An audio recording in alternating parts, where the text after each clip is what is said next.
جیپ رانگلر دارای دفلاک. ببینید دف جلو رو قفل میکنیم، روی چرخ عقب، دف عقب هم از روی رادیو قفل میکنیم. سیستم دفلاک هم فقط اونایی که آفرود بازن متوجه میشن. این ماشین دو دنده است، میخوایم دنده سبک سنگینش رو تست کنیم. دنده سنگین، دنده سبک.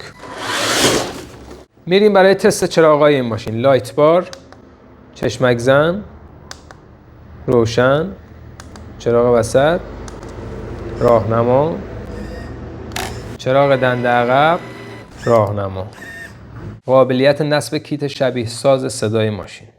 دارای گواهینامه IPX4 یعنی در مقابل پاشش آب مقاومه. به صورت فول پک به همراه باتری 3000 میلی آمپر و شارژر و روی رادیو کنترلش هم شما میتونید هم میزون فرمون انجام بدید، هم میزون تیرم گاز به نسبت جلو و عقب. نکته مثبت و جدید این ماشین باز کردن قفلی بادیه که خیلی راحت و بدون اینکه پینی در کار باشه بادی شما برمی‌دارید و خیلی راحت هم میذاری سر جاش. و این نردبون خاص و زیبا که قابلیت باز شدن هم داره. خیلی مخلصیم.